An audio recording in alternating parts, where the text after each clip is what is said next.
tidak akan menjawab terlebih dahulu boleh atau tidak, tetapi saya akan mengemukakan beberapa hal yang penting tentang pacaran itu apa sih sebenarnya. Kemudian pernikahan Kristen itu seperti apa sih, dan sedikit kita mengenal tentang hukum sipil pernikahan yang berlaku di Indonesia, supaya kalian bisa memutuskan apakah akan berpacaran beda agama atau pacaran dengan yang seiman atau yang seagama. Karena ada 3 hal yang penting ya dalam hidup ini. Yang pertama adalah siapa Tuhan kita. Kalau kalian salah memilih Tuhan, salah mengenal Allah yang benar, salah mengenal juru selamat, maka kita akan binasa. Hal penting yang kedua adalah apa? Tentang pekerjaan. Jangan salah memilih pekerjaan. Ya, bekerja yang baik, bekerja yang sesuai dengan kehendak Tuhan. Kalau pekerjaan kita tidak baik, tidak sesuai dengan kehendak Tuhan, atau artinya di dalamnya ada begitu banyak dosa, begitu banyak kejahatan, maka kita juga dalam keadaan yang tidak baik. Dan yang ketiga adalah jodoh, pasangan hidup. Jangan salah memilih pasangan hidup. Kalau kita salah memilih pasangan hidup, maka kita tidak akan memiliki kehidupan yang baik tentunya. Jadi kita sudah meloncat ke bagian yang ketiga. Saya percaya semua kita sudah memiliki juru selamat yang benar. Amin. Amin. Sudah banyak yang kerja, Kogun sudah kerja, teman-teman yang lain sudah kerja, yang lain masih sekolah, masih kuliah, belajar sungguh-sungguh supaya mendapat pekerjaan yang baik. Dan yang ketiga, memilih pasangan hidup yang sesuai dengan kehendak Tuhan supaya kita memiliki kehidupan yang baik dan memuliakan Bapa kita yang di sorga. Oke, saya tidak akan berkhotbah seperti biasa, biasanya saya eksposisi, tapi tidak apa-apa, pasti ada bagian eksposisinya. Yang pertama, apa sih sebenarnya pengertian pacaran itu? Saya yakin kalian semua sudah paham tentang apa itu pacaran. Yang pacaran boleh angkat tangan, yang sudah pacaran? Sama papa kok malu? Kalau sama orang lain boleh malu, tapi kalau sama papanya masa malu? Mau didoakan enggak? yang sudah pacaran boleh angkat tangan? Belum pacaran semua, kasihan deh lo. Woi, itu sudah ada, keren. Saya ini sedang menginginkan anak saya pacaran. Anak saya ini gak pacaran-pacaran gitu loh, saya heran. Yang nomor 2 ini lagi deket sama seseorang. Kemarin ngobrol-ngobrol sama saya waktu saya ada di Jogja. Saya goda-goda, tapi rupanya belum, dia sangat sibuk belajar. Ya, saya bersyukur saja. Anaknya pendeta juga. Waduh. Jadi pendeta mau punya besan pendeta dari luar pulau, tapi saya enggak tahu, saya pantau-pantau aja lah. Saya mau menyampaikan beberapa tentang pacaran yang paling penting ya. Kita harus paham dengan betul bahwa pacaran itu adalah hubungan lawan jenis. Ini perlu digarisbawahi karena dunia sekarang sudah banyak yang melegalkan pernikahan sesama jenis. Itu jelas tidak alkitabiah dan sungguh sangat menyedihkan kalau di negara-negara tertentu telah diterbitkan undang-undang, dimaklumkan undang-undang yang mensahkan pernikahan sesama jenis. Itu adalah dosa dan itu mendatangkan murka Allah. Jadi kalau cari pacar harus lawan jenis ya. Cowok-cowok harus gagah perkasa seperti saya begini ya. Jangan semampai. Yang cewek-cewek jangan maskulin ya. Jangan tomboy. Ya, cowok harus gagah perkasa sebagaimana seharusnya seorang cowok, dan cewek harus feminim. Dan kita harus tertarik pada lawan jenis. Jangan tergoda dengan tipu daya dunia orang-orang yang ingin menjebak anak-anak Tuhan untuk jatuh dalam dosa hubungan sesama jenis. Ini hal yang perlu kita perhatikan dengan sungguh-sungguh, karena saya harus mengatakan banyak orang-orang gay, ya, orang-orang homo, orang-orang lesbian yang sedang cari mangsa, ingin menjerat orang-orang yang sesungguhnya tidak dalam kondisi seperti itu, bahkan anak-anak Tuhan untuk terjatuh dalam dosa hubungan sesama jenis. Jadi pacaran itu adalah hubungan lawan jenis. Ya, hubungan lawan jenis yang didasarkan pada cinta eros, ya, cinta kasih.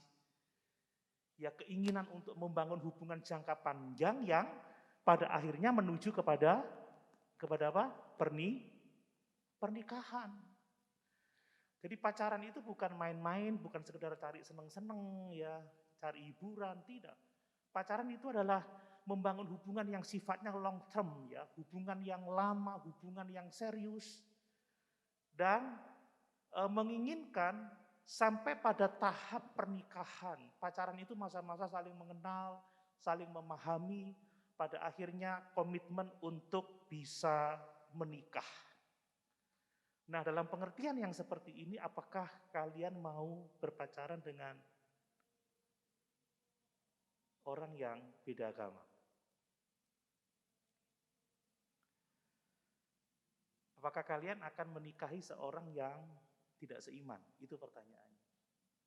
Apakah kalian akan membangun rumah tangga dengan orang yang tidak percaya kepada Yesus? Karena kalau kita berpacaran dengan orang yang berbeda agama, kita sungguh-sungguh ingin membangun hubungan yang serius, hubungan jangka panjang, dan ingin menikah. Apakah benar kita akan mau menikahi seorang yang tidak seiman? Itu pertanyaannya. Ada yang berargumentasi seperti ini, saya berusaha memenangkan dia. Apa iya? Yang gitu ya. Dan apakah itu akan benar-benar menghasilkan kehidupan kekristenan yang benar? Dan ini harus dipertimbangkan. Kalau kalian memang berpacaran yang baik, ya, berusaha untuk membangun hubungan yang serius, hubungan jangka panjang dengan lawan jenis yang berakhir pada pernikahan, maka pertimbangkan apakah kalian akan berpacaran dengan seorang yang berbeda agama atau yang tidak seiman. Nah, hal yang kedua adalah tentang apa kata Alkitab tentang pernikahan. Saya membaca di Alkitab bahwa pernikahan Kristen itu adalah pernikahan antara dua orang Kristen. Karena Allah tidak mungkin mempersatukan dua orang yang tidak seiman. Allah akan menyatukan dua orang Kristen, dua orang pengikutnya, dua orang yang seiman. Jadi kalau kita memaksakan diri untuk hidup bersama atau menikah dengan orang lain yang tidak seiman, maka itu tidak alkitabiah. Maka itu bertentangan dengan kehendak Tuhan. Ingat, kalau kalian membaca di dalam kitab Imamat, kitab Ulangan, kita menemukan bagaimana Allah itu melarang bangsa Israel menikah dengan bangsa-bangsa lain. Bahkan menasihatkan orang-orang tua supaya tidak memberikan anak laki-lakinya kepada anak perempuan dari bangsa-bangsa lain. Untuk tidak memberikan anak-anaknya perempuan kepada anak laki-laki dari bangsa-bangsa lain. Karena pernikahan campur yang seperti itu akan merusak kehidupan kerohanian mereka. Lihat ada begitu banyak umat Tuhan yang pada akhirnya jatuh pada penyembahan berhala karena berpasangan dengan yang tidak seiman. Dampaknya sangat serius, kerusakan yang sangat besar. Perhatikan saja Raja Salomo, dia menikahi banyak perempuan asing. Dan kalau kalian membaca di kitab Pengkhotbah, kita menemukan bahwa Salomo banyak mengalami kegagalan dan dia jatuh dalam dosa penyembahan berhala-berhala. Jadi dengan kebenaran yang seperti ini, apakah kita akan berpacaran dengan seorang yang beda agama? Nah, kalian harus memutuskan sendiri.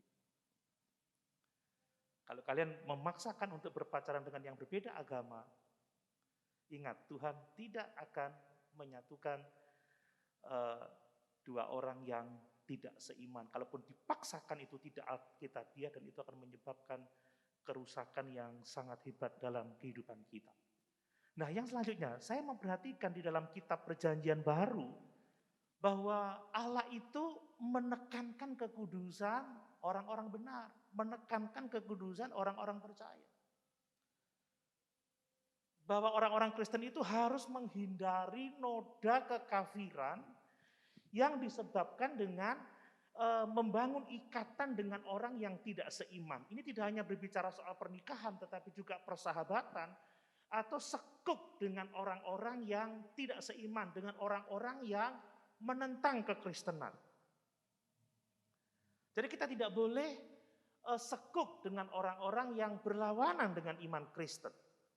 Kalau kita bergaul, kalau kita membangun ikatan dengan orang-orang yang tidak seiman, dengan orang-orang yang menentang kekristenan, maka kita akan mudah ternoda dengan kekafiran.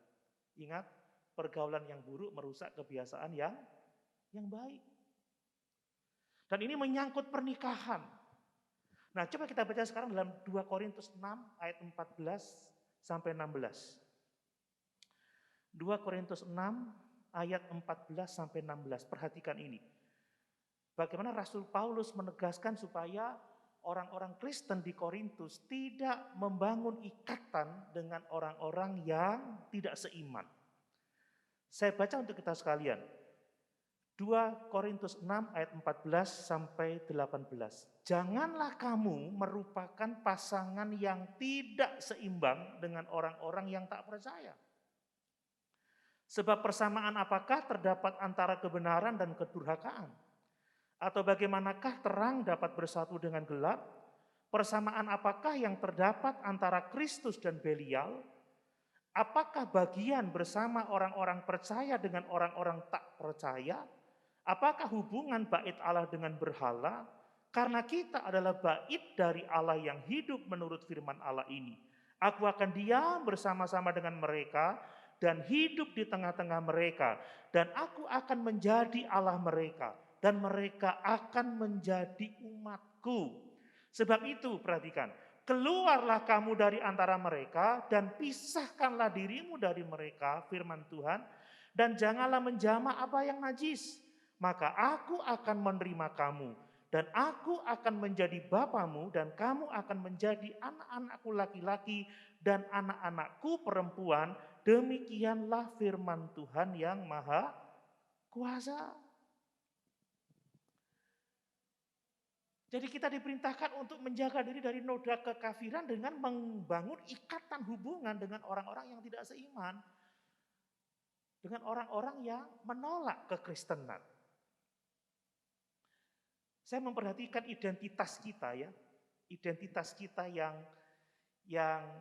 mengharuskan kita tidak berhubungan dengan orang-orang yang tidak seiman. Yang pertama dikatakan kita ini adalah orang-orang benar. Amin. Amin. Apakah persamaan antara kebenaran dan ketidakbenaran? Nah, kalau kita orang benar, apakah kita akan bersekutu dengan ketidakbenaran? Sadarilah bahwa di dalam Kristus kita ini adalah orang-orang benar. Kebenaran Kristus telah diperhitungkan kepada kita. Dan sebagai orang benar, tidak mungkin kita akan membangun ikatan dengan ketidakbenaran. Orang-orang yang tidak benar. Itu akan menyebabkan adanya gesekan dan noda-noda kekafiran dalam kehidupan kita. Kemudian perhatikan, identitas kita yang kedua dari 2 Korintus 6 ayat 14 sampai 16 tadi adalah bahwa kita adalah terang. Apakah persamaan antara terang dan gelap? Kita ini terang. Kalau kita terang, tidak mungkin kita membangun ikatan dengan orang-orang yang bukan terang, orang-orang yang adalah kegelapan, yang masih hidup dalam kegelapan. Tidak bisa. Kita adalah orang-orang yang memiliki Kristus. Apakah persamaan Kristus dan Belial, kata Paulus. Kalau kita orang-orang yang memiliki Kristus, sungguh-sungguh memiliki Kristus, maka tidak mungkin kita akan membangun ikatan dengan orang-orang yang menolak Kristus. Tidak mungkin kan? Itu akan membuat kehidupan kita ternoda. Nah kemudian kita juga disebut sebagai orang-orang percaya. Apa persamaan dengan antara orang-orang percaya dan orang-orang yang tidak percaya. Apa bisa kita hidup bersama-sama dengan orang yang tidak percaya pada Yesus? Kita percaya Yesus, sementara kita mengikat hubungan dengan orang yang tidak percaya, bahkan yang menolak Yesus. Menyangkal Yesus. Kan tidak mungkin itu. Bahkan dikatakan kita ini adalah bait Allah, rumah Roh Kudus. Nah, bagaimana kita yang adalah bait Allah ini dapat membangun ikatan dengan berhala-berhala? Nah, dengan menyadari identitas kita sebagai orang-orang yang telah dibenarkan, sebagai terang, sebagai orang-orang yang memiliki Yesus, sebagai orang-orang percaya, sebagai bait Allah, pertimbangkan apakah kalian akan membangun ikatan, membangun hubungan yang serius, atau berpacaran dengan orang yang beda agama. Apakah kalian akan menikahi orang-orang yang hidupnya tidak benar? Orang-orang yang masih hidup dalam kegelapan, orang-orang yang tidak memiliki Kristus, orang-orang yang tidak percaya, orang-orang yang bukan bait Allah tetapi yang disebut sebagai berhala-berhala. Saya yakin kalian sudah punya jawaban. Jadi kalau pacaran itu adalah hubungan yang serius untuk tujuan pernikahan, maka kita harus berpikir kalau kita mau berpacaran dengan orang yang berbeda agama. Kalau Tuhan tidak akan mempersatukan dua orang yang tidak seiman, maka kita pasti akan berpikir kita tidak kalau akan berpacaran dengan orang yang berbeda agama. Kalau kita dinasihati untuk menjaga diri dari noda kekafiran, karena kita adalah kebenaran, kita adalah terang, kita memiliki Kristus, kita adalah orang-orang percaya dan kita adalah bait Allah, maka kita akan berpikir serius kalau kita mau berpacaran dan menikah dengan seorang yang tidak sama seperti kita. Pertimbangkan dengan baik-baik, kita bisa diskusi tentang itu. Nah, yang ketiga, saya mau menyebutkan tentang hukum sipil pernikahan yang berlaku di Indonesia. Ya, saya melihat bahwa Indonesia masih menggunakan Undang-Undang Perkawinan tahun 74. Dan di Undang-Undang Perkawinan nomor 1 tahun 74 itu dikatakan bahwa perkawinan itu sah jika dilakukan menurut hukum masing-masing agama dan kepercayaan. Jadi kalau mau menikah dan itu dianggap sah oleh negara, maka pernikahan itu harus dilakukan oleh lembaga keagamaan dulu. Nikah gereja dulu, baru dicatat di catatan sipil. Nikah di KUA dulu, baru dicatat di pemerintah. Kalau Kristen ya nikah di gereja, baru dicatat di pemerintah. Nah, kalau negara menetapkan undang-undang yang seperti itu, apakah kalian akan berpacaran dengan orang yang beda agama? Hanya ada dua kemungkinan. Kalian yang pindah agama, atau pasangan kalian yang pindah agama.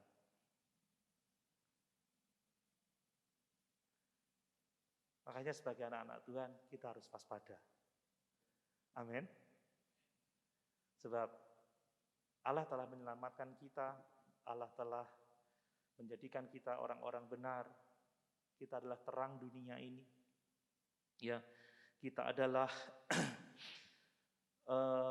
orang-orang yang memiliki Kristus. Kita adalah orang-orang percaya. Kita adalah bait Allah. Kita telah ditebus dengan harga yang sangat mahal. Dan kita telah dianugerahi kehidupan yang kekal. Janji pemeliharaan Allah yang luar biasa selama kita hidup menumpang di muka bumi ini.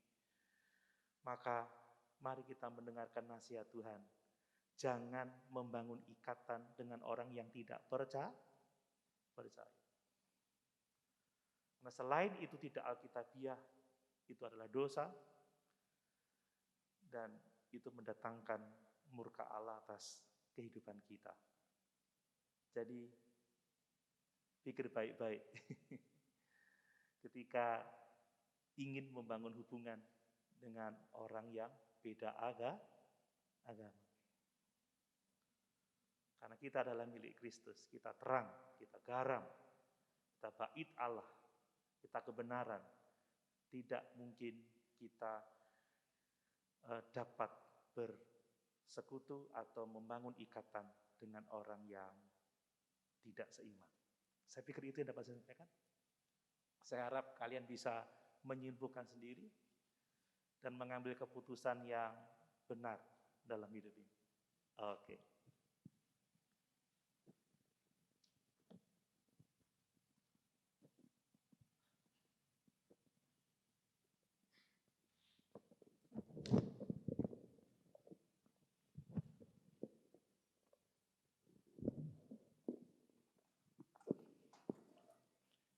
Oke, terima kasih Om Doni. Oke, sesi tanya jawab dibuka. Ada yang mau memulai? Santai aja ya guys. Mungkin minta tolong keyboardnya dong, sambil ngisi-ngisi gitu kayak biar acara-acara talk show gitu loh. Oke, ada yang mau tanya?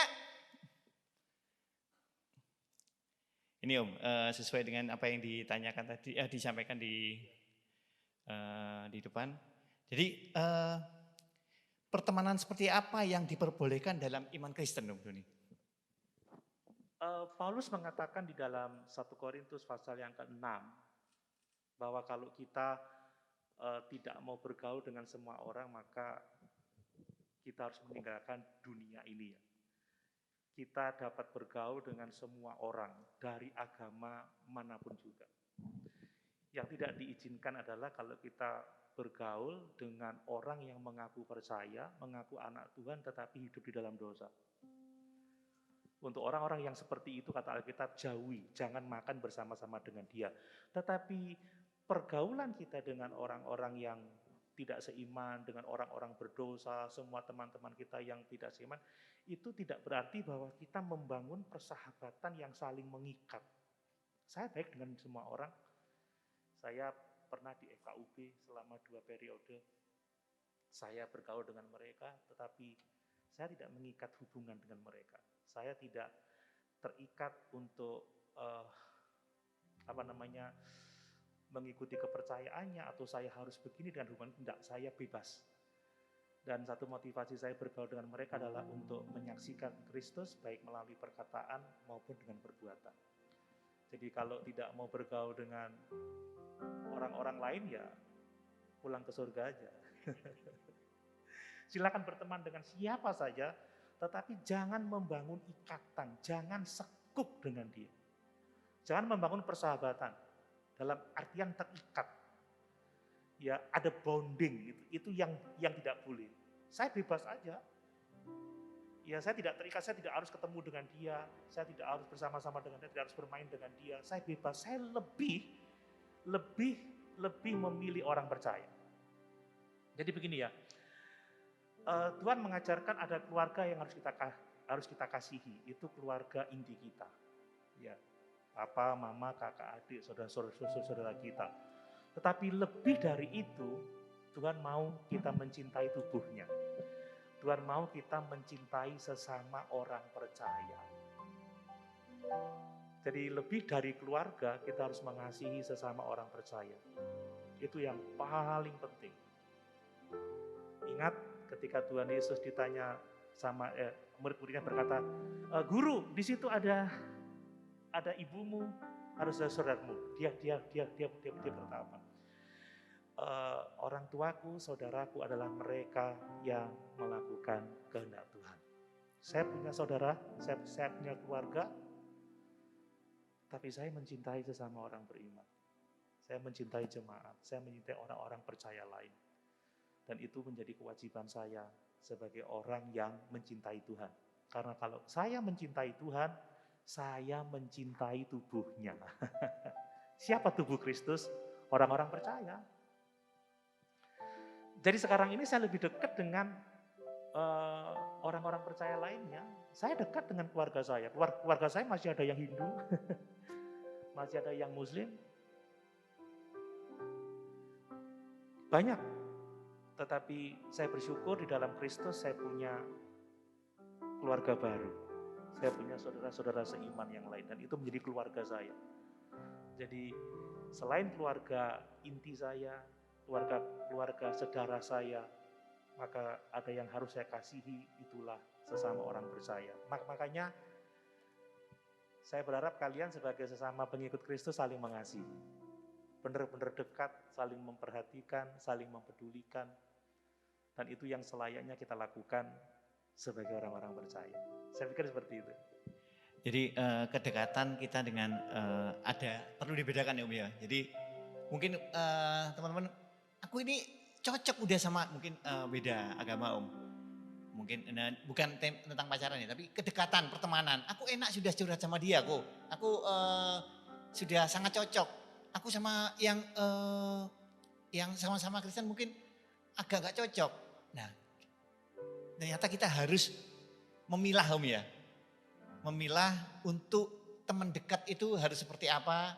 Teman curhat ya Om ya biasanya mungkin ya. Harus benar-benar milih gitu ya Om ya. Betul. Jangan mencari nasihat dari orang fasik. Yes. Ingat Mazmur pasal 1. Ya. Coba kita baca Mazmur pasal 1 ya. Ini penting.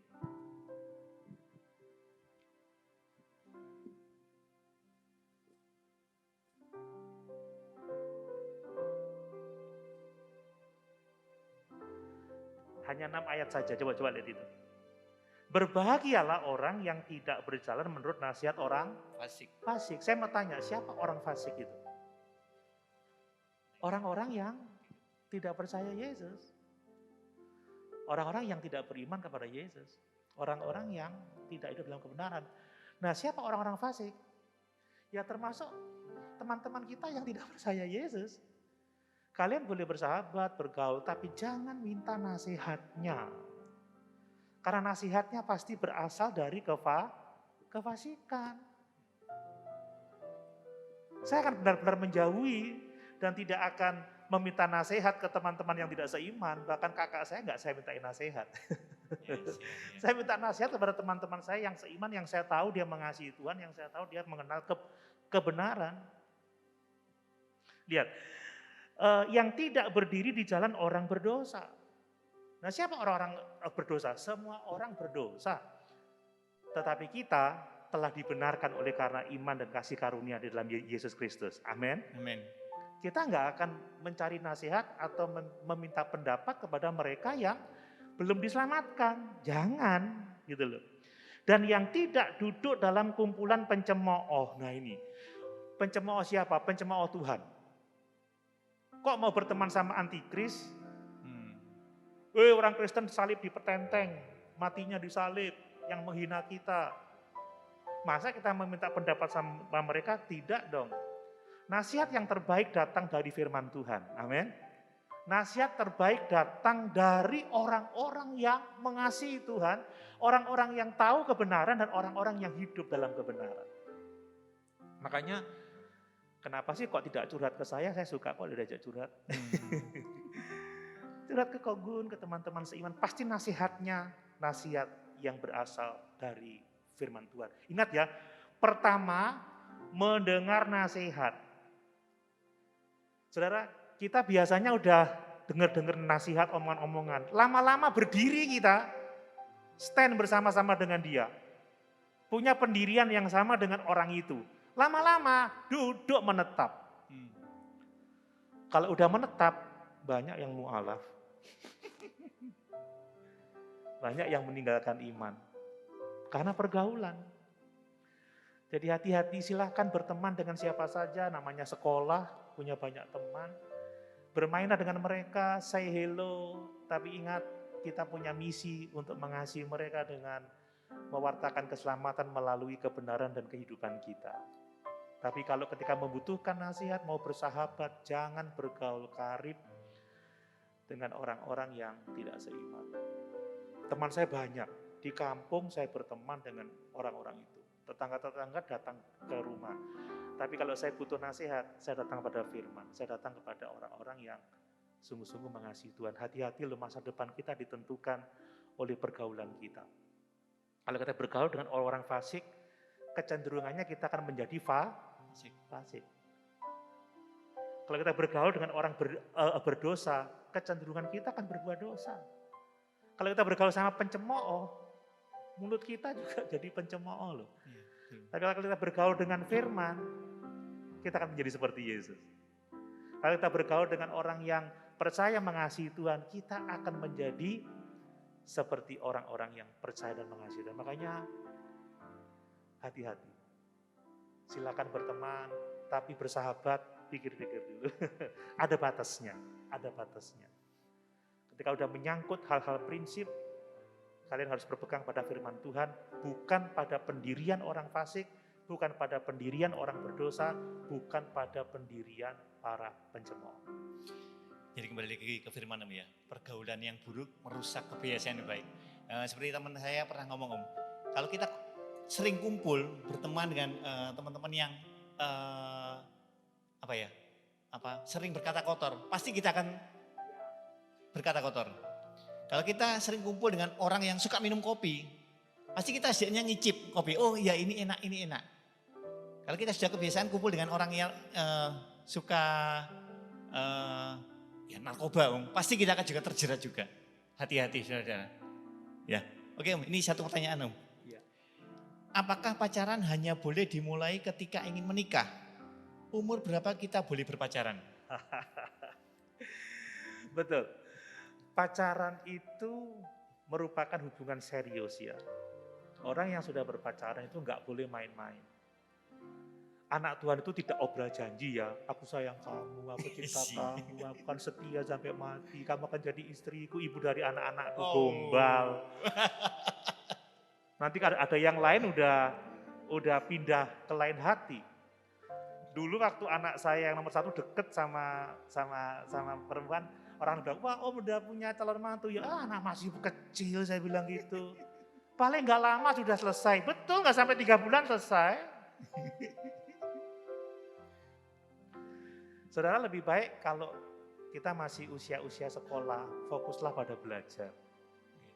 Fokuslah pada kerohanianmu. Bangun persahabatan dengan sesama anak Tuhan. Usahakan menahan diri. Jangan buru-buru. Ya, jangan buru-buru ingin hubungan yang sifatnya dengan cinta eros itu. Nanti kalau kalian sudah mulai kuliah, sudah mulai menata kehidupan, lihat baik-baik. Kalau sudah mau cari pacar, buka mata lebar-lebar. Pertama pastikan bahwa dia anak Tuhan. Bahwa dia pengikut Kristus. Buktinya apa? Dia taat pada firman. Kalau tidak, jangan.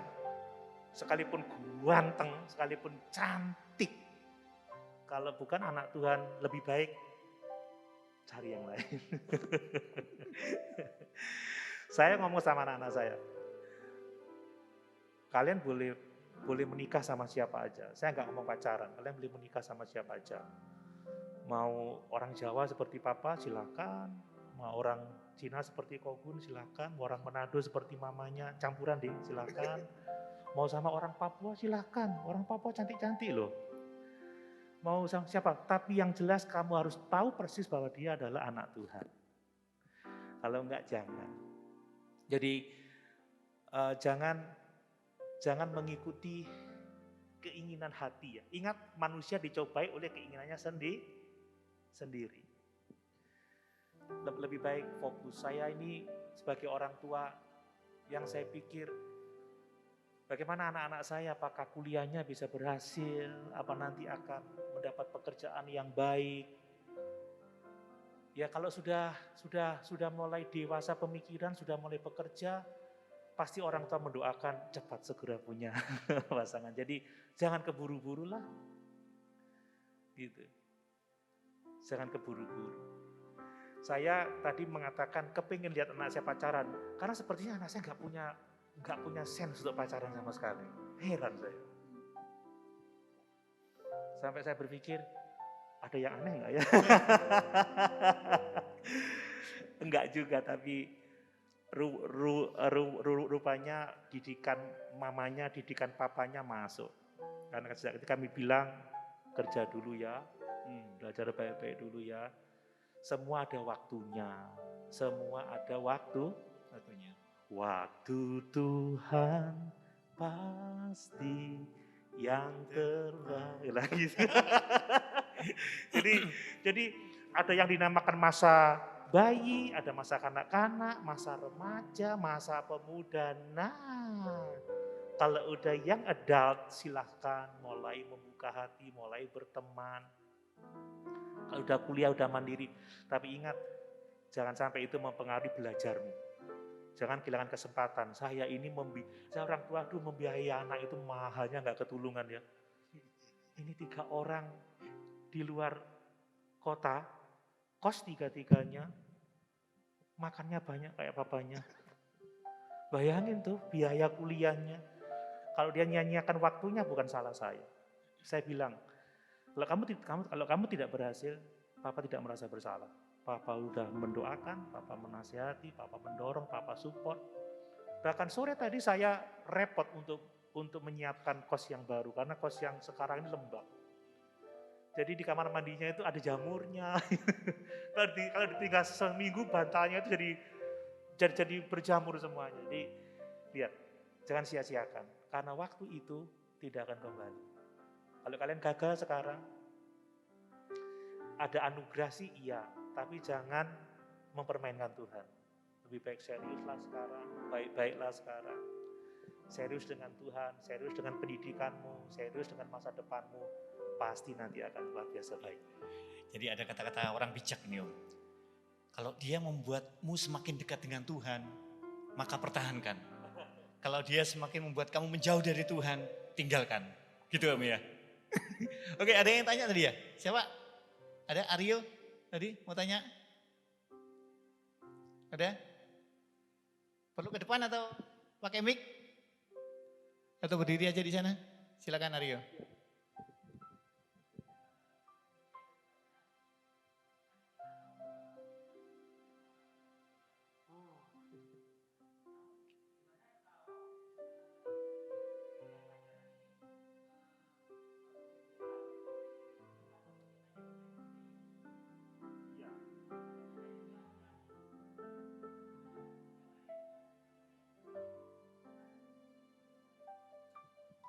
Baik. Kalau ngomong agama, ada berapa agama di Indonesia yang diakui? Oh iya, 6 ya. Kemarin saya ngomong 5 ya, salah saya ya. 6 ya, karena Konghucu sudah masuk. Sorry, aduh saya salah. Jadi ada 6 agama. Jadi ada 6 agama yang berbeda. Dan ini memang benar-benar berbeda. Ya, Katolik sama Kristen itu beda agama. Sekalipun Tuhannya mungkin sama loh ya. Tetapi sistem kepercayaannya beda loh. Sistem kepercayaannya beda. Kalau kekristenan itu keselamatan itu hanya oleh anugerah dan iman saja. Kita ingat kan tahun 1517 kalau tidak salah, kenapa Martin Luther dia membuat reformasi dengan menempelkan 95 tesis menentang gereja Katolik yang sudah menyimpang dari firman Allah. Dan pada akhirnya pecahlah adalah gereja Protestan. Kenapa terjadi perpecahan? Karena memang beda sistem imannya. Kekristenan itu sola gratia, kekristenan itu sola scriptura, kekristenan itu adalah sola fide, iman saja. Tetapi Katolik itu menggunakan tradisi. Keselamatan masih plus perbuatan baik. Kalau kalian tidak percaya, ketik di Google Konsili di Trente. Konsili di Trente itu usaha untuk oikumene pada waktu itu setelah perpecahan. Jadi dihasilkan keputusan bahwa orang yang mengatakan bahwa keselamatan hanya oleh anugerah dan iman saja, maka anatema, terkutuklah dia, bayangin itu. Jadi kita ini orang-orang terkutuk bagi orang Katolik. Karena kita mengakui keselamatan itu sola gratia. Kalau orang mengatakan bahwa perbuatan baik tidak dibutuhkan untuk keselamatan, anatema, terkutuklah dia. Jadi kita ini terkutuk bagi mereka gitu loh. Nah sementara Alkitab mengatakan bahwa tidak ada seorang pun yang selamat karena perbuatan baik. Saya selama ini mengkhotbahkan Injil loh ya. Kalau kalian mencermati khotbah-khotbah saya jelas menegaskan bahwa tidak ada seorang pun yang dapat mendekati Tuhan dengan kebaikannya sendiri. Hanya orang-orang yang datang dengan belas kasihan yang akan diselamatkan. Nah saya mau tanya, kalau sudah perbedaan mendasar dalam teologi seperti itu, kira-kira ini sama tidak? Saya mau tanya, ini sama tidak kira-kira? Saya tidak menghakimi pribadi per pribadi, tidak. Saya tahu ada orang-orang yang mungkin di keluarga Katolik tapi imannya kepada Yesus ya. Saya tidak menghakimi itu. Tapi saya ngomong dalam konteks yang jelas saja lah, agamanya, kepercayaannya, keyakinannya, sistem imannya. Itu yang harus kita ketahui. Nah kalau orang di situ ya kita berasumsinya ya sistem imannya seperti itu. Dan kalau kalian berpacaran dengan Katolik, kalau Katoliknya orang tuanya kuat, nggak mungkin mau menikah di gereja kok. Iya Pak ya? Pasti kalian ngalah ke Katolik kan? Apalagi pacarnya cantik sekali, ganteng sekali. Akhirnya disidi selama berbulan-bulan. Dicuci imannya, ditambahi dengan perbuatan. Ya pada akhirnya ya. Ya, kalau kalian tidak sungguh-sungguh dalam iman, kalian akan bimbang. Saya mau mengingatkan bahwa tidak ada yang lebih penting dalam hidup ini selain yang pertama tadi. Kita mengenal Allah yang benar. Karena itulah hidup kekal. Yohanes pasal 17 ayat 3. Inilah hidup kekal itu kalau kita mengenal satu-satunya Allah yang benar dan mengenal Yesus yang Dia utusnya itu. Nah kalau kita tidak mengenal Allah yang benar, iman kita masih ragu-ragu, ada kebimbangan, kita nggak selamat loh. Apa artinya sih kita punya segala hal, kita senang di dunia ini, kita punya rumah tangga yang bahagia, kita punya kekayaan, kita punya kesenangan, tapi ujung-ujungnya maut. Mau seperti itu? Mau seperti itu? Janganlah. Saya tidak mau seperti itu. Makanya hal yang pertama adalah cari dulu kerajaan Allah serta kebenarannya. Maka semua akan ditambahkan kepadamu. Termasuk pekerjaan yang kamu butuhkan, termasuk jodoh yang kamu butuhkan. Amin. Kan begitu. Jadi saya ini di FKUB saya dekat dengan Romo, saya baik dengan Romo, tapi sekali lagi saya tidak mengikuti pendiriannya.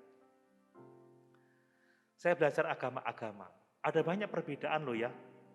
Ada banyak perbedaan. Ada banyak perbedaan.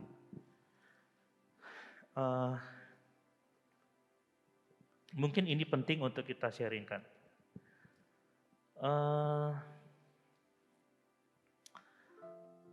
Yang pertama adalah pandangan terhadap Alkitab. Itu beda loh ya.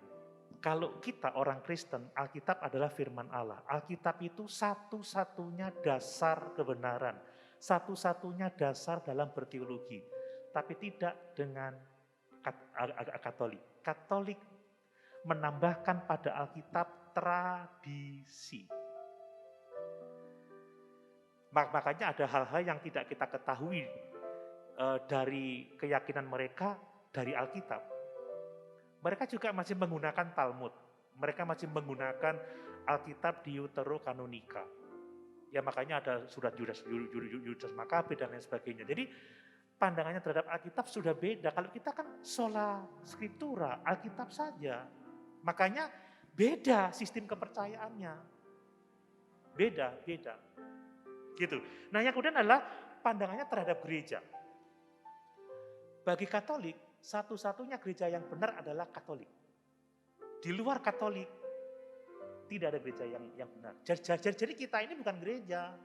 Makanya kenapa orang Kristen tidak boleh ikut ekaristi mereka. Karena kita dianggap bukan gereja. Nah ini ya, ini pengetahuan untuk kita aja ya. Ya kita hanya untuk mengetahui saja, saya tidak sedang menjelekkan, tapi yang saya tahu, setahu saya seperti itu. Yang saya pelajari seperti itu. Kemudian pandangannya terhadap Paus. Paus dianggap sebagai penerus dari kerasulan Petrus. Dan Paus dianggap memiliki otoritas sejajar dengan Yesus. Bayangkan sampai bisa jual surat Aflat, surat pengampunan dosa. Perkataan-perkataannya disejajarkan dengan perkataan Yesus. Harus diterima, diakui, dan dilakukan. Sementara bagi kita semua orang berdosa, semua orang telah kehilangan kemuliaan Allah. Juga pandangannya terhadap Bunda Maria. Kalau kalian membaca Lukas pasal 2 tentang pujian Maria, jelas sekali, aku ini orang berdosa, tapi lihat, Katolik memandang sebagai orang tanpa dosa. Coba supaya tidak salah, Lukas ya, di Injil Lukas. Supaya kalian melihatnya di Alkitab sendiri. Saya dekat loh dengan teman-teman, sama Romo Denny saya dekat, saya Romo Swaji saya dekat, sama Romo Kus saya sering makan bareng dulu. Tapi saya berpegang pada Injil, kan begitu. Lukas pasal 2. Coba lihat di situ ada pujian Maria.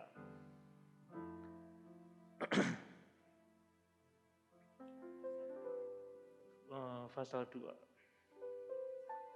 Oh sorry, pasal 1, itu nyanyian Sakaria ya. Oh iya pasal 1, sorry. Pasal 1 ayat 46 lihat. Lalu kata Maria, jiwaku memuliakan Tuhan dan hatiku bergembira karena Allah apa?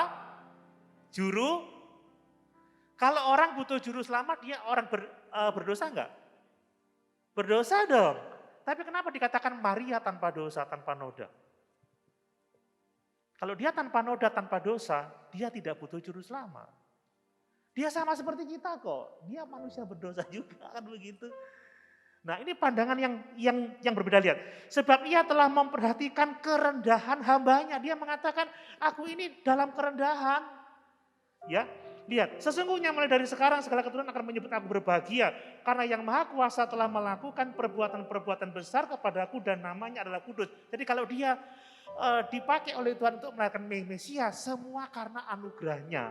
Bukan karena dia bukan orang berdosa. Bukan karena dia tanpa noda, tidak. Tapi Allah telah berkemurahan dan memberikan kasih karunia. Ingat, dia menerima kasih karunia. Baca Matius pasal 1, pasal 2. Salam, hai Maria yang dikasih karunia oleh Allah. Jadi sama gitu loh. Coba lihat lagi ya.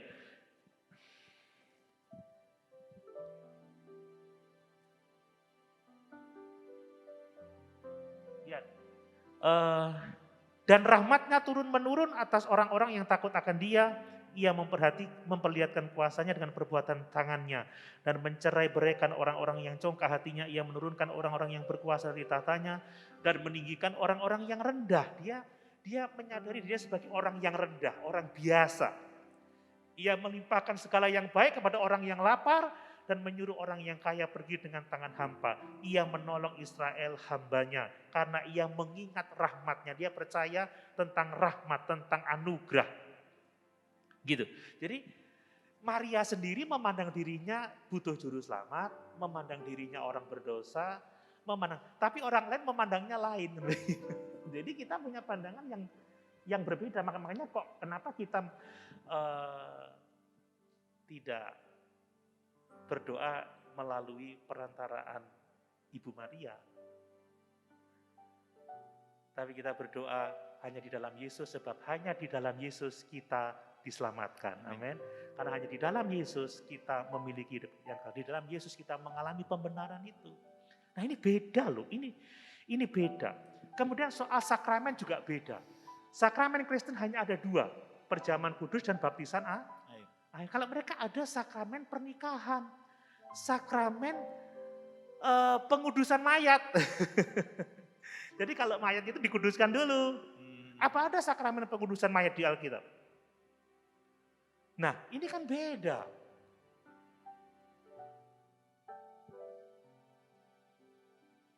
Ini beda.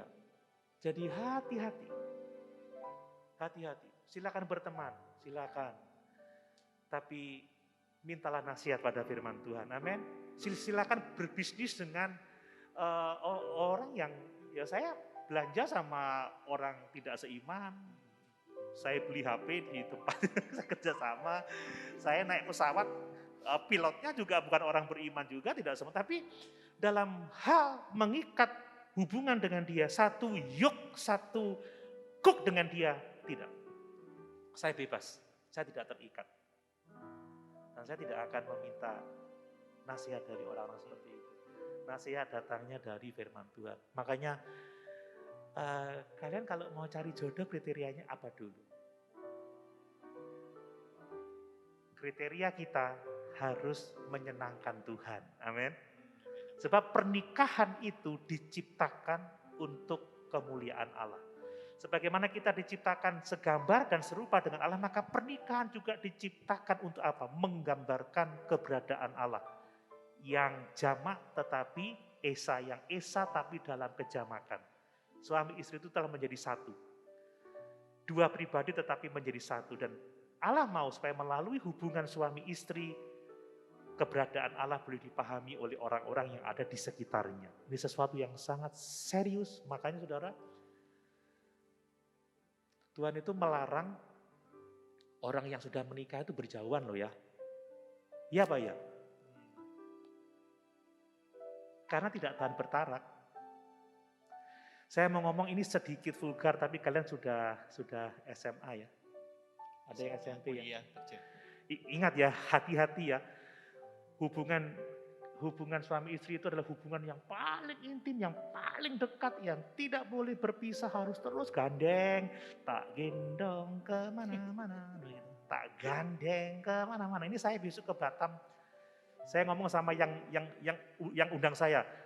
Oke, saya mau tapi saya ajak istri ya. Saya waktu ke Papua, ya saya mau tapi saya ajak istri ya. Jadi kalau nggak boleh ya saya nggak datang gitu loh. Gitu. Saya tidak jadi ngomong lah ya, karena itu intim sekali. Iya, tapi ada kogun kan. Ya hati-hati ya, ketika kalian masih belum menikah, setan menggoda kalian untuk berhubungan seks. Hati-hati, hati-hati. Jangan jatuh dalam dosa seks. Tapi yang sudah menikah saya ingatkan, yang sudah menikah, setan menggoda suami istri tidak berhubungan seks. Ada 3 pasangan di sini. Iya. Karena hubungan seks itu menjadi ukuran intimasi dari suami istri. Siap.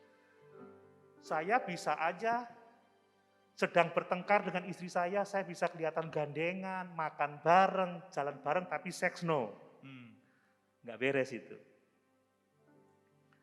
Apalagi yang udah berbulan-bulan, nggak kumpul. What's wrong? Kan begitu kan. What's wrong, ada apa? Hati-hati. Jangan salah pilih pasangan.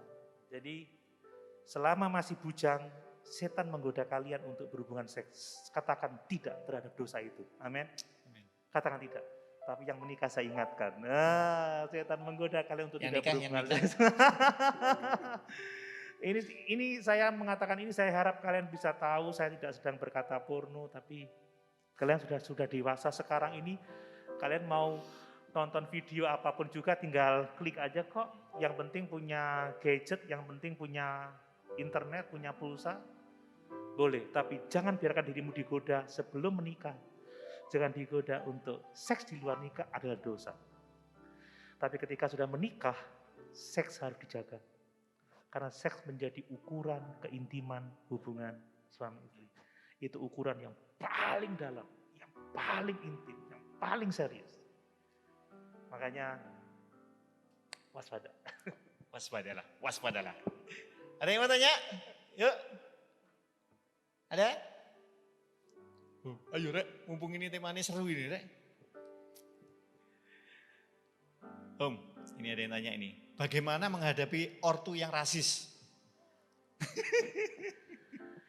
Kalau ini harus sama ini. Kalau ada ortu rasis, doakan supaya bertobat. Atau suruh ketemu Om Doni ya. Kalau sampai ada orang tua yang bilang gini, Kamu kalau enggak dapat yang sesuku jangan ya. Jangan marah, jangan bertengkar, berlutut. Ingat kata Alkitab, saya sudah khotbahkan minggu sore. Kalau engkau melihat seorang saudara berbuat dosa, doakan dia supaya Allah memberikan hidup. Tapi memang jujur aja ya, banyak orang-orang tua yang Masih banyak. Saya waktu mau menikah sama Tante Lena, tante saya ini bukan orang tua saya, tante saya yang pendeta bilang gini, mbok yo golek sing podo Jawa nih ae. Memangnya ada apa begitu kan? Tuhan cinta segala bangsa ya, Amin. saya cinta segala bangsa. Ada jemaat dari luar kota sama gembalanya disuruh kebaktian ke sini. Datanglah ke sini, ketemu Ibu Soriton, ketemu Oma, Ibu Gembala. Dia katakan, saya mau lihat-lihat dulu. Saya mau nikmati semua gereja dulu. Baru saya putuskan mau kemana. Terus dia tidak ke sini, alasannya apa? Kok di sini campur ya?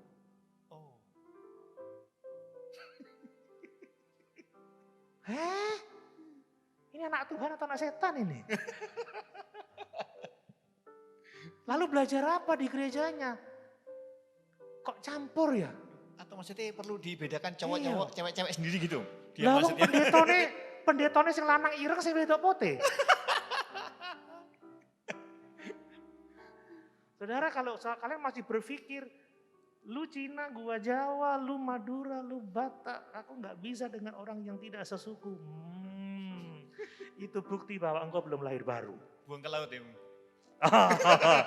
Ada yang lebih mengerikan daripada buang ke laut, masuk neraka. Loh iya, lebih baik saya dibuang ke laut tapi masuk surga daripada tidak dibuang ke laut tapi masuk neraka. Hati-hati, berteman dengan orang percaya, bukan yang sukunya ini, sukunya itu. Makanya saya tadi ngomong, nak kamu mau menikah sama orang dari mana aja silakan. Yang penting dia anak Tuhan. Nanti ujian tes pertamanya adalah kerohanian. Wah. Ya, dia mau seperti bapaknya hitam boleh, mau putih boleh, mau ungu juga boleh. Yang penting dia anak Tuhan. Ijo kelabu. Ayo, ada yang tanya? Ada? Oh iya, Rek. Seru ini, Rek. Oh, yang atas. Ya Iko, silakan Iko. Kamu mau ngetik atau langsung ngomong?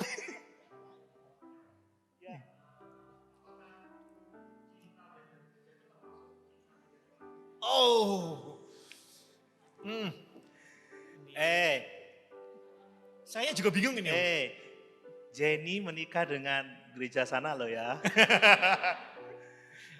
Lalu siapa tuh saya berkati dengan gereja sana loh ya. Oh, enggak.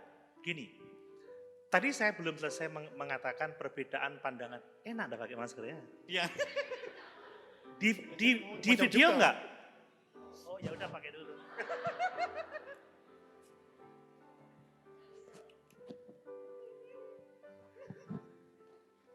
Nanti saya kena ultimatum susah.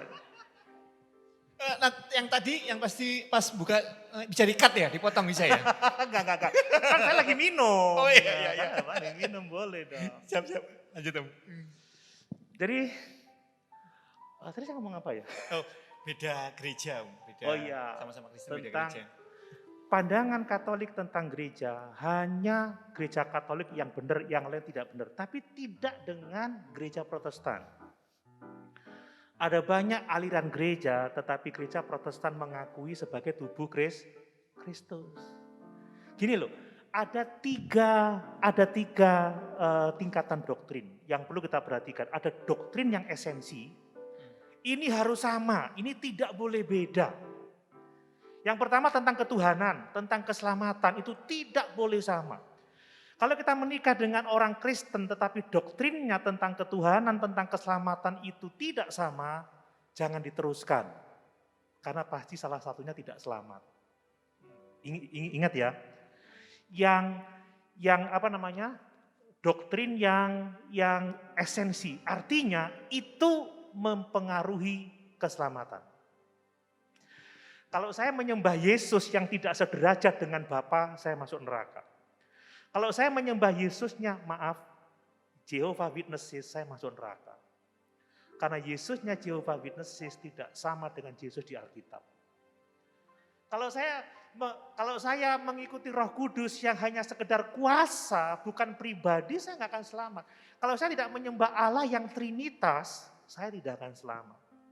Semua gereja-gereja harus yang doktrin, yang esensi ini sama, it's no problem. Yang kedua adalah doktrin yang penting tapi nggak esensi. Kita boleh beda dong. Yang satu kebaktiannya pakai tepuk tangan, lagi ngomong-ngomong diiringi musik, kan gak esensi loh. Ini mempengaruhi surga enggak? Enggak kan? Yang kebaktiannya kaku, di tengah badai gelombang, Yesuslah perlindunganku. Yang penting percaya Yesus yang Trinitas. Yang lain mau gini-gini silakan, asal jangan keterlaluan. Sampai buka baju ini. Nah, itu mah lain. Sampai tepuk tangannya, sampai tapi kalau tepuk tangan lain, jadi silakan aja. Yang mau kaku, yang mau pakai piano saja, yang mau pakai musik band silakan, yang dangdutan silakan. Itu enggak esensi kok. Tapi yang esensi harus sama. Apalagi doktrin yang enggak penting, ngapain dipersoalkan? Jadi saya melepaskan loh. Ini anak didik saya mulai kecil itu menikah di gereja lain. Saya buat surat atestasi kok. Yang penting saya tahu doktrin esensinya benar. Saya mau ngomong lebih dalam, saya takut dimarahin bos nanti. Karena tidak semua orang bisa memahami ini. Gitu. Jadi silakan aja. Saya berpegang bahwa jemaat bukan milik saya. Jemaat milik Tuhan.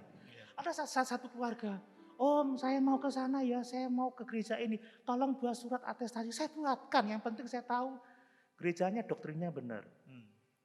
Memang beda cara beribadah, beda aliran, tapi Tuhannya sama. Keselamatannya hanya oleh anugerah dan iman. Saya buat surat. Sampai dia kalau datang ke saya, ini pendeta lain ini. Kalau pendeta lain saya dimarahin, gak boleh pindah saya ini. Tapi kalau kalian pindah di tempat-tempat yang keliru, saya berlutut, saya berdoa, saya gak mau kalian kehilangan keselamatan. Saya rela kok kalau kalian nanti tidak di sini terus, tapi menikah dengan yang lain, bergereja di sana. Silahkan, yang penting jiwa kalian diselamatkan. Karena persekutuan kita tidak hanya di sini kok. Kalau kita sungguh-sungguh selamat, kita akan jumpa lagi di kekekalan. Sekalipun mungkin untuk beberapa waktu kita pisah karena pindah tempat, gitu, pindah alamat, kalian kerja kemana-mana. Nanti ketemu, loh Om Doni, loh kok Gun. Gitu. Makanya saya tidak berusaha untuk, gini ya, saya ini belajar mengkonfirmasi pelayanan pihak lain. Kalau ada orang dikaruniai pelayanan dan pelayanannya baik, saya akan konfirmasi, saya akan dukung. Saya nggak akan merasa disaingi. Saya nggak akan merasa. Pada waktu STA Batu dibangun, pada waktu mereka mau akreditasi, datanglah ke saya pengurusnya. Saya ajarin sampai terakreditasi. Pada waktu GPIA mau buat sekolah tinggi teologi, saya yang rekomendasi, salah satunya saya. Pada waktu Betani mau membangun STT Betani, salah satu yang merekomendasi. Saya mengkonfirmasi karena orang lain, saya tidak merasa disaingi. Kita tubuh Kristus. Saya mengkonfirmasi gereja lain yang pelayanannya benar. Dan saya akan bekerja sama dengan mereka. Tapi jangan yang nggak benar. Jangan jadi nggak benar. Gubernur gak bener. Ya kan? Saya senang. Saya tidak ingin terus-menerus dalam posisi gak mau bergeser. Enggak, itu bukan jiwa saya. Karena saya tahu kebenaran. Saya mengkonfirmasi pelayanan-pelayanan orang-orang yang dipakai oleh Tuhan. Dan saya mendukung mereka. Dan saya akan mendorong mereka. Jadi kalau saya mau egois, karena dulu pembukaan SSTT itu harus ada 2 rekomendasi dari ketua STT terdekat. Dan saya yang terdekat, saya ngasih. Saya membantu dulu selama beberapa tahun, di GPIA saya membantu beberapa tahun di STT Betani. Karena apa? Karena saya mengkonfirmasi pelayanan pihak lain. Saya anggap mereka mitra, saya anggap mereka partner. Jadi harus punya jiwa besar ya. Jangan kalau gerejamu nggak sehat, gerejamu nggak diberkati, melok gerejaku supaya kamu diberkati. Kelihatannya rohani, tapi sakit di sini. Paham ya? Kalau orang ngomong, melok aku wae, gerejamu gak menarik. Memangnya gereja tarik menarik. Gereja itu soal persekutuan dengan Tuhan, soal firman, soal doa, soal persekutuan. Bukan soal, ku kan menari, bukan itu. Bukan soal senang-senang yang sifatnya happy-happy. Ingat loh, gereja sekarang sudah mulai seperti apa? Seperti diskotik, seperti tempat hiburan, gereja seperti teater. Hati-hati ya. Saya pernah ngomong di mimbar, kalau saya menarik orang dengan menjelekkan orang itu, tampaknya saya mau menyelamatkan orang lain, saya lebih rohani, tapi sesungguhnya saya busuk, saya jahat. Jadi saya mengkonfirmasi, saya senang kalau orang-orang muncul, melayani. Saya ini, sekarang saya duduk di sekretaris majelis daerah. Saya nggak minta semua pekerjaan, saya bagi. Yang bisa ayo kerja, saya buat aturan. Jadi harus bisa mengkonfirmasi pelayanan orang lain. Gereja lain yang doktrinnya oke, yang esensi benar, sekalipun mungkin yang tidak esensi sedikit beda, it's okay. Kita bisa sependapat untuk berbeda, silahkan. Ya kalau kita tenang-tenang seperti ini, yang satu Pentakosta, yang satu karismatik, yang satu neo karismatik, oke, yang penting percaya Yesus dan hidupnya lahir baru. Oke. Jelas Gitu. Iko? Terjawab? Oke ya. Ada? Yuk. Mau tanya? Ada? Ini, terakhir ini Om. Bagaimana jika orang tua memaksa menikah namun tidak cocok? Apakah menurut atau menolak? Dan jika menolak, dianggap melawan ortu. Oke. Pertanyaannya bukan soal tidak cocok, tapi nggak suka. Ya Pak ya. Kalau ngomong cocok, siapa yang bilang cocok? Saya nggak cocok sama Tante Lena. Banyak perbedaan. Makanya kami adaptasi. Ada orang yang adaptasi dalam pernikahan cuma sebulan, 2 bulan. Saya 3 tahun lebih adaptasi dengan Tante Lena. Karena saya Jawa asli saya. Tapi Tante Lena campuran Manado, Cina. Bilang Cina enggak, bilang Manado enggak. Mereka membuat, direkam ya? Batal dah. Sharing dong. Aman. Mereka membuat budayanya sendiri. Dan itu asing buat saya. Dan itu masa-masa berat dalam hidup saya. Tapi pada akhirnya ya, saya menikahi dia tidak untuk merubah dia menjadi apa yang saya mau, tapi untuk mengasihi dia, menerima dia, dan sama-sama bertumbuh ke arah Kristus. Wah, saya 3 tahun pertama nggak segemuk setelah 3 tahun. Susah tidur, tegang, pernah nggak ngomong 3 malam, 3 hari, konflik. Tapi sekarang,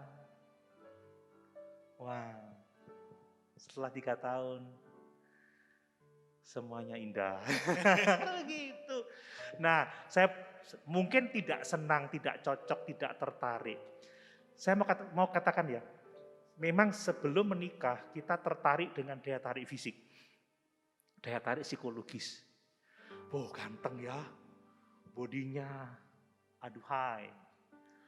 Aduh, cantik ya. Terus kemudian dia bisa ngertiin saya, wah dia dewasa. Atau wow, perlente dia. Lihat tuh, gelangnya, cincinnya seperti Hotman Paris. Atau mungkin daya tarik yang lain. Tapi setelah menikah, kalian gak akan lihat itu kok. Setelah menikah, itu bukan lagi perasaan yang penting, tapi komitmen. Saya pernah ngomong beberapa tahun yang lalu di persekutuan keluarga. Cinta tidak ada cinta dalam rumah tangga, harus komitmen sesuai janji nikahnya. Hah? Apa maksudnya tidak ada cinta? Maksud saya bukan cinta eros, tetapi cinta agape. Ya kalau ngomong saya tidak setampan dulu loh ya, perut saya udah segede gini, dulu saya langsing. Istri saya dulu juga, sekarang udah gembrot. Tapi sudah lagi bukan cinta eros lagi, tapi sudah agape. Saya melakukan tanggung jawab saya sebagaimana saya seorang suami seperti yang dikatakan oleh Tuhan. Jadi seperti itu. Saya sudah menikah. Bukan perasaan yang mengendalikan kita, tapi komitmen. Ketaatan kepada firman Allah. Makanya lihat, kalau orang tua menjodohkan dan itu baik, seperti Ishak dijodohkan oleh Abraham melalui Eliezer, kenapa tidak? Kecuali kalau dijodohkan dengan yang enggak benar, ya, yang enggak seiman. Karena mungkin dia kaya, atau karena mungkin ada urusan yang lain. Ngomonglah yang baik dengan orang tua. Tapi kalau misalkan orang tua mempertemukan dengan seorang yang rohani, seorang yang baik, seorang yang bisa menjadi suami yang baik, kenapa tidak? Ingat, bukan perasaan yang mengontrol pikiran kita, tapi pikiran yang membangun perasaan kita, betul? Ya enggak? Ya enggak? Ada kalanya saya tidak suka sama istri saya, betul jengkel, karena saya pegel. Tapi saya ingat janji saya mengasihi dia, menerima dia apa adanya. Langsung perasaan saya, cair. Begitu. Jangan perasaan mengubah pikiran, salah. Pikiran yang mengontrol perasaan.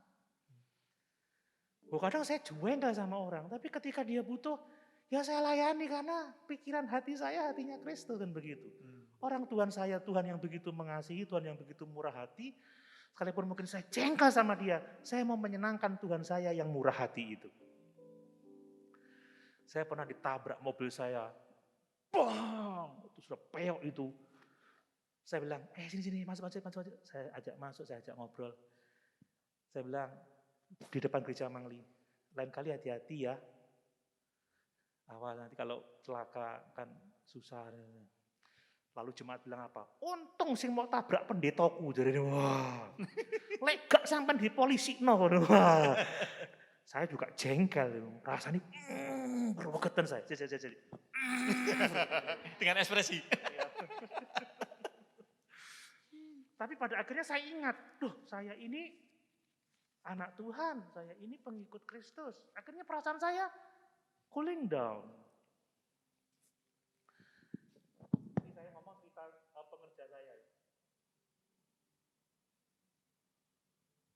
Dia tabrakkan mobil saya, sampai separuh bodinya itu beok.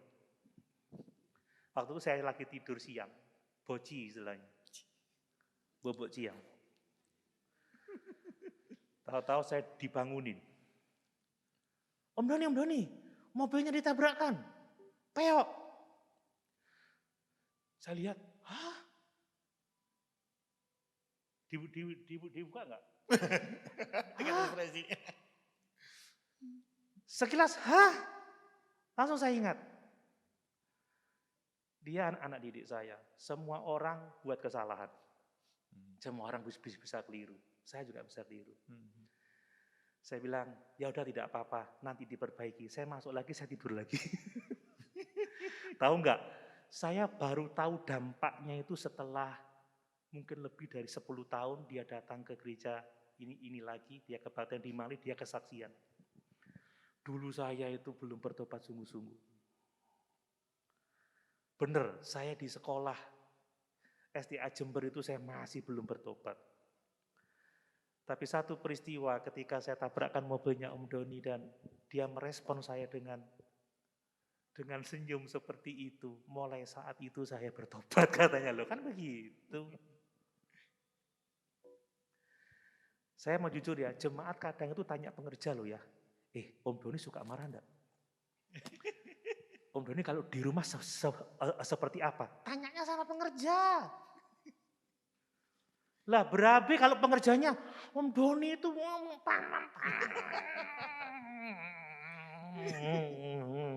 saya merasa itu, tapi saya bersyukur, saya tahu kemarin itu. Rupanya dia ditanya, Om Doni itu seperti apa? Enggak, dia enggak memimpin kami dengan kekerasan, kesaksian itu. Saya sampai olongo. Dia tidak memimpin kami dengan kekerasan, tapi dia memimpin kami dengan kasih. Saya enggak menguji diri sendiri ya, saya hanya ngomongin aja loh ya. Benarnya kalau lihat pengerja seperti itu, apalagi lelet, lemot, bikin baret mobil, sakit hati ini. Enggak punya tanggung jawab. Sudah nabrak brek enggak ngomong, baru saya tahu. Baru saya tegur iya maaf, 3 minggu yang lalu. Saya lagi sama Pak Lim, sama Pak Oral. Wah mobilnya Pak Doni bagus ya. Iya ini saya dapat bagus. Lihat belakang udah peok semuanya. Hah? Kok peok ini? Tapi ya akhirnya saya harus mengontrol diri dong. Iya Pak ya. Ingat, perasaan bukan mengendalikan pikiran. Jangan karena perasaanmu berubah-ubah, maka keteguhanmu dalam iman menjadi goncang. Tapi biarlah iman yang membentuk perasaan kita. Kalau kita sungguh-sungguh percaya Yesus, mengandalkan Yesus, tahu dia turut bekerja dalam segala perkara, ada sukacita, ada damai sejahtera, ada penghiburan, ada kekuatan menghadapi pergumulan dalam hidup ini, kan seperti itu. Jadi jangan keliru dalam hidup ini. Ya, jadi kalau mungkin orang tua menjodohkan, lihat dulu baik-baik motivasinya apa. Siapa yang dibawa kepada saya ini? Lihatlah, belajar. Itu Ishak itu langsung ketika dibawa sama siapa itu? Eliezer langsung mau tuh. Pada waktu Yakub dikasih Lea juga mau tuh, pada juling. Tapi dia lebih cinta Lea. Itu kan soal perasaannya. Tapi saya tidak bisa menjudge orang karena orang tingkat kerohaniannya berbeda-beda. Tapi kalau orang tua maksudnya baik, pertimbangkan baik-baik. Karena saya melihat ada satu anak yang memang dijodohkan oleh orang tuanya, sekarang rumah tangganya baik. Yang penting kedewasaan rohani. Itu yang penting.